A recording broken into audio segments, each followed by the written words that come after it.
monde le sait, nous sommes confinés chez nous. Et du coup, j'ai eu cette idée de génie de faire des petites vidéos pour faire au moins une séance d'art plastique dans la semaine. Mais on ne va pas forcément continuer ce qu'on a en cours en classe, puisque personne n'a ses cahiers, ni ses travaux, ni le matériel d'art plastique.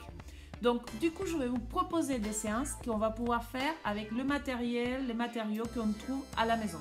Ok? Donc, la première chose à faire tout de suite, c'est aller chercher un dictionnaire ou, dans son défaut, peut-être un portable, un ordinateur dans lequel chercher un mot. Vous allez chercher les mots accumulation et vous allez me dire ce que vous en trouvez. Allez, je vous donne quelques minutes. Vous pouvez mettre pause et du coup, on se revoit tout à l'heure.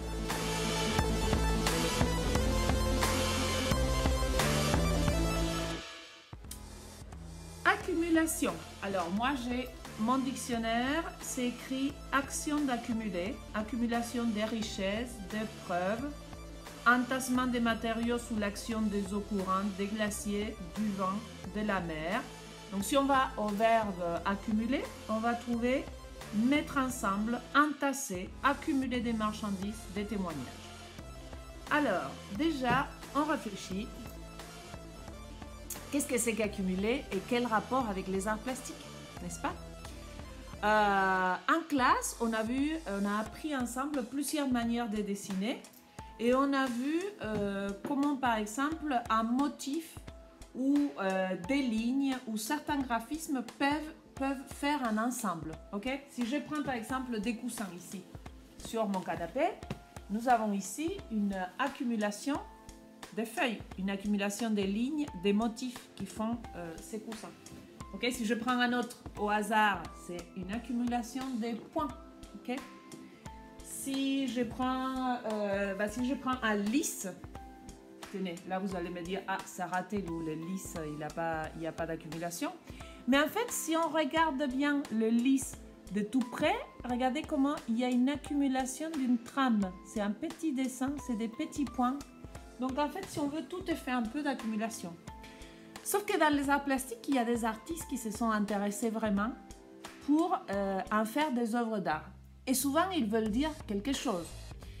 Je pense à cette œuvre. Donc dans cette œuvre, vous avez vu, il y a un entassement, une accumulation de médicaments dans une espèce de boîte à médicaments.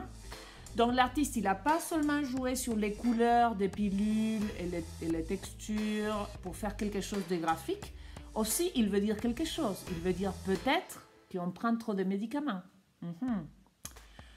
Si on prend l'œuvre de Subodh Gupta, par exemple, comme celle-ci, que j'ai eu la chance de voir à la Monnaie de Paris. Donc, dans cette œuvre, il n'a pas seulement trouvé une accumulation des casseroles qu'il a mis comme ça parce que, je ne sais pas, un restaurant a fermé ses portes, sinon qu'en plus, il veut nous dire quelque chose. C'est peut-être qu'il y a un excès de nourriture partout, c'est peut-être qu'on en manque. Donc, c'est à vous de voir, pas seulement l'aspect esthétique, donc ce qu'on voit dans une œuvre, sinon de lire un petit peu plus au-delà. Mais maintenant, on va décider qu'est-ce qu'on va faire ensemble. Donc, ce que nous allons faire, c'est chez vous. Vous allez trouver des choses qui peuvent s'accumuler. Donc, bien sûr, si vous avez, mettons, un chapeau dans toute la maison, vous n'allez pas faire une accumulation de chapeaux. Vous allez chercher quelque chose qui soit dans la maison en demandant la permission aux parents si vous avez le droit de toucher ou pas. Et vous allez faire une composition. Okay? Avec ces éléments-là. Okay? Et surtout, ce que j'aimerais, ce serait de chercher une symbolique derrière cette accumulation d'objets. Donc, que vous me racontiez un petit peu une histoire. Et mon idée, c'est vous m'envoyez par mail à cette adresse-ci les réalisations, les photos de réalisation que vous aviez fait et on les partage dans la séance de la semaine prochaine. Donc comme ça, on peut tous voir, je vais signaler à quelles écoles ils appartiennent, à quelle classe, à quels élèves, et on peut partager ce qu'on a construit. Donc déjà, je peux vous montrer ici, je vous ai montré déjà ici, des accumulations dans les textiles. Donc votre accumulation peut être aussi un dessin par accumulation. Okay? Mais je préfère qu'on parte pour cette première séance d'art plastique dans une vraie accumulation d'objets. Ok? Bon, bah, vous me manquez, je vous embrasse tous et j'espère qu'on se revoit la semaine prochaine pour notre deuxième séance d'art plastique. Ok? Si vous avez des doutes, n'hésitez pas à m'écrire et je vais vous répondre. Ok? Au revoir.